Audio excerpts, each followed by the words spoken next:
सोचिए, 26 नवंबर 2008 मुंबई में एक बिल्कुल आम शाम। शहर अपनी रफ्तार में था, लोग अपने कामों में लगे थे, लेकिन किसी को भी अंदाजा नहीं था कि अगले 60 घंटे भारत के इतिहास के सबसे काले पन्नों में से एक लिखने वाले थे। ये सिर्फ एक तारीख नहीं है, नहीं, ये एक जख्म है, एक ऐसा जख्म जो आज भी हम सबके दिलों में कहीं ना कहीं ताज़ा है। इसी दिन 10 आतंकवादी समुद्र के रास्ते से मुंबई में घुसे थे और उन्होंने आतंक का वो खेल शुरू किया जिसने सिर्फ भारत को ही नहीं बल्कि पूरी दुनिया को हिलाकर रख दिया था। ये कोई एक हमला नहीं था, बिल्कुल नहीं। ये एक सोची समझी, एकदम प्लान की हुई साजिश थी, एक साथ कई जगहों पर। सोचकर देखिए, कुछ ही मिनटों के अंदर मुंबई की सड़कें गोलियों की आवाज से गूंजने लगीं। पूरा शहर डर के साए में आ गया। तो चलिए उस रात की उस भयावहता को और करीब से समझते हैं।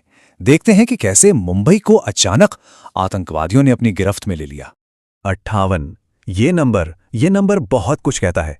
सिर्फ 2 आतंकवादी थे, अजमल कसाब और इस्माइल खान, और उन्होंने 1 घंटे से भी कम वक्त में छत्रपति शिवाजी टर्मिनस स्टेशन पर 58 लोगों को मार डाला।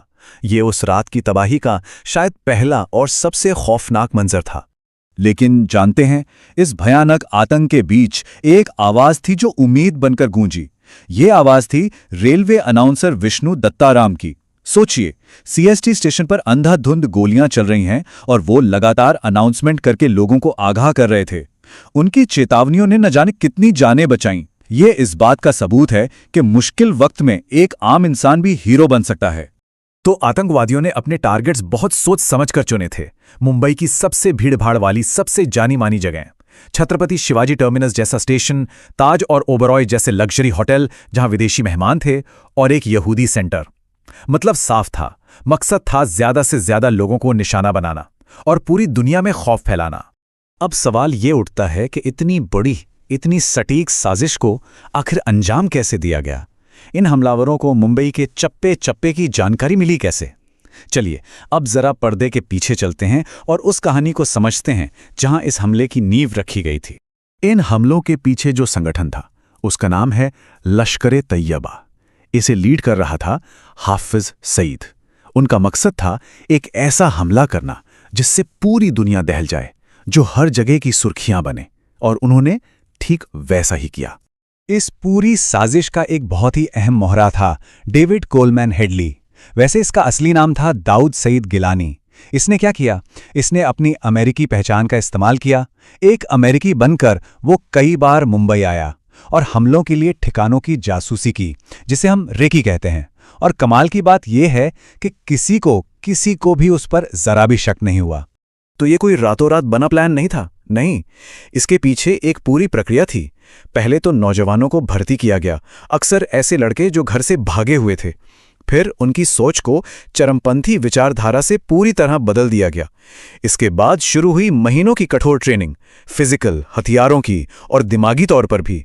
आखिर में 10 सबसे खतरनाक आतंकवादियों को इस मिशन के लिए चुना गया और फिर एक भारतीय फिशिंग बोट को हाईजैक करके वो मुंबई के पानी में दाखिल हुए। चलिए अब वापस हमलों की टाइमलाइन पर आते हैं और देखते हैं कि भारत की सिक्योरिटी फोर्सेस ने इस घेराबंदी का जवाब कैसे दिया। इस ऑपरेशन को नाम दिया गया था ऑपरेशन ब्लैक टॉर्नेडो। जो पहली जवाबी कार्रवाई हुई वो मुंबई पुलिस की तरफ से थी। बहुत बहादुर लेकिन दुखद भी। कामा हॉस्पिटल के पास एक घात लगाकर किए गए हमले में कसाब और इस्माइल खान ने एटीएस चीफ हेमंत करकरे समेत कई सीनियर ऑफिसर्स को शहीद कर दिया। ये मुंबई पुलिस के लिए एक बहुत बहुत बड़ा झटका था। अब हालात की गंभीरता को देखते हुए देश की सबसे एलीट कमांडो यूनिट्स को बुलाया गया। मार्कोज यानी हमारे मरीन कमांडोज और एनएसजी यानी नेशनल सिक्योरिटी गार्ड, इन्हें 3 सबसे मुश्किल जगहों पर तैनात किया गया: ताज होटल, ओबेरॉय ट्राइडेंट होटल और नरीमन हाउस। और ताज होटल में जो ऑपरेशन चल रहा था, वहां एनएसजी के मेजर संदीप उन्नीकृष्णन ने जो किया वो साहस और बलिदान की एक मिसाल बन गया। उनके आखिरी शब्द थे, ऊपर मत आना, मैं उन्हें संभाल लूंगा। सोचिए, अपने एक साथी कमांडो को बचाने के लिए वो अकेले ही आतंकवादियों से भिड़ गए।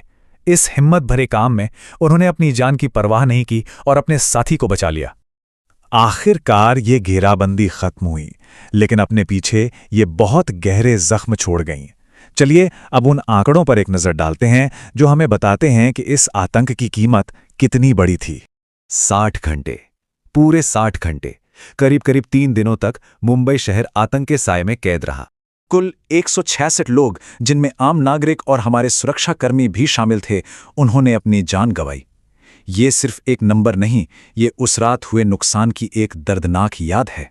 लेकिन इस पूरी तबाही के बीच एक बहुत बड़ी कामयाबी भी मिली। 10 में से एक आतंकवादी अजमल कसाब जिंदा पकड़ा गया, और ये मुमकिन हुआ assistant sub inspector Tukaram Omble की वजह से। उन्होंने 23 गोलियां लगने के बावजूद कसाब की राइफल को नहीं छोड़ा और उसे भागने नहीं दिया। इन हमलों ने भारत के पूरे सिक्योरिटी सिस्टम पर कई बड़े और गंभीर सवाल खड़े कर दिए। तो सवाल यह है कि इसके बाद क्या बदला? चलिए अब उन बदलावों को देखते हैं जो इस भयानक त्रासदी के बाद किए गए। इसका नतीजा ये हुआ कि भारत को अपनी इंटेलिजेंस और सिक्योरिटी सिस्टम को और मजबूत करने पर मजबूर होना पड़ा। देश के गृह मंत्री तक को इस्तीफा देना पड़ा। आतंकी मामलों की जांच के लिए NIA यानी नेशनल इन्वेस्टिगेशन एजेंसी बनाई गई। NSG के नए रीजनल हब बने ताकि वो जल्दी से जल्दी एक्शन ले सकें। और हाँ, अजमल कसाब पर मुकदमा चला और उसे 2012 में फांसी दी गई, जबकि डेविड हेडली को अमेरिका में 35 साल की जेल हुई। तो आखिर में सवाल यही बचता है, आतंक के उन 60 घंटों के बाद कौन से सबक हैं जो हमेशा याद रखे जाने चाहिए? इस एक हमले ने दुनिया भर में सिक्योरिटी को लेकर, शहरों में होने वाली लड़ाई को लेकर और आतंकवाद से लड़ने के तरीकों को हमेशा हमेशा के लिए कैसे बदल दिया?